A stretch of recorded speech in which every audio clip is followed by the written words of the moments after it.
PCOS ಮತ್ತು PCOD ಇದ್ದಾಗ ನಿಮಗೆ ಪೌಷ್ಟಿಕಾಂಶಗಳದ್ದು ತುಂಬ ಅಗತ್ಯ ಇರುತ್ತೆ. ನಿಮ್ಮ ಪ್ರತಿ ಆಹಾರದಲ್ಲಿ ಎಷ್ಟು ಪೌಷ್ಟಿಕಾಂಶಗಳಾಗತ್ತೋ ಅಷ್ಟು ಪೌಷ್ಟಿಕಾಂಶಗಳನ್ನು ಸೇರಿಸ್ತಾ ಹೋಗಿ. ಯಾವ ಥರ? ಫಾರ್ ಎಕ್ಸಾಂಪಲ್, ಇವಾಗ ನೀವೊಂದು ಉಪ್ಪಿಟ್ಟು ಮಾಡ್ತೀರಾ ಅಂತ ಇಟ್ಕೊಳ್ಳಿ.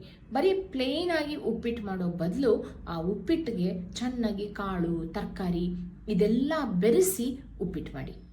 ಆಮೇಲಿಂದ ಇಡ್ಲಿ ಜೊತೆಗೇನೆ ಪ್ಲೇನ್ ಸಾಂಬಾರು, ಏನು ತರಕಾರಿ ಇಲ್ಲದೆ ಸಾಂಬಾರು, ಚಟ್ನಿ ಆ ಥರ ತಿನ್ನೋ ಬದಲು ಇಡ್ಲಿ ಜೊತೆಗೆ ಚೆನ್ನಾಗಿ ಬೇಳೆ, ತರಕಾರಿಗಳು, ಕಾಳುಗಳು ಇವೆಲ್ಲ ಹಾಕಿದ್ದು ಒಂದು ಕೂರ್ಮ ಆಯಿತು, ಸಾಗು ಆಯಿತು, ಸಾಂಬಾರಾಯಿತು, ಅದನ್ನು ಚೆನ್ನಾಗಿ ಹಾಕ್ಕೊಂಡು ಉಪಯೋಗಿಸಿ.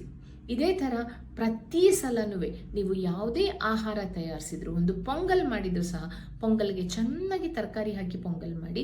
ಇದರಿಂದ ನಿಮ್ಮ ಪ್ರತಿಯೊಂದು ಆಹಾರದ್ದು ಒಂದು ನ್ಯೂಟ್ರಿಷನ್ ವ್ಯಾಲ್ಯೂ, ಪೌಷ್ಟಿಕಾಂಶಗಳ ಗುಣಮಟ್ಟ ಹೆಚ್ಚಾಗುತ್ತೆ.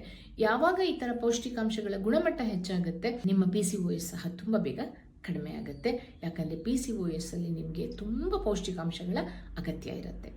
ಇದೇ ಥರ ನೈಸರ್ಗಿಕವಾಗಿ ಸುಲಭವಾಗಿ PCOS ಹೇಗೆ ಕಮ್ಮಿ ಮಾಡ್ಕೊಳ್ಳೋದು, ಯಾವ ಥರ ನ್ಯಾಚುರಲ್ ಆಗಿ ನೀವು ಮಾತ್ರೆಗಳಿಲ್ಲದೆ ಪುಟ್ಟಾಗೋದು, ಯಾವ ಥರ ನಿಮಗೆ ಮಾತ್ರೆಗಳ ಅವಶ್ಯಕತೆ ಇಲ್ಲದೆ ನೈಸರ್ಗಿಕವಾಗಿ ಫಲವತ್ತತೆ ಹೆಚ್ಚಿಸ್ಕೊಳ್ಳೋದು ಮತ್ತು ತೂಕ ಕಮ್ಮಿ ಮಾಡ್ಕೊಳ್ಳೋದು, ಇವೆಲ್ಲ ಕಲ್ತ್ಕೋಬೇಕಂತಂದರೆ ನನ್ನ ಒಂದು ಉಚಿತ ಕ್ಲಾಸ್ ಇದೆ, ಜಾಯಿನ್ ಆಗಿ.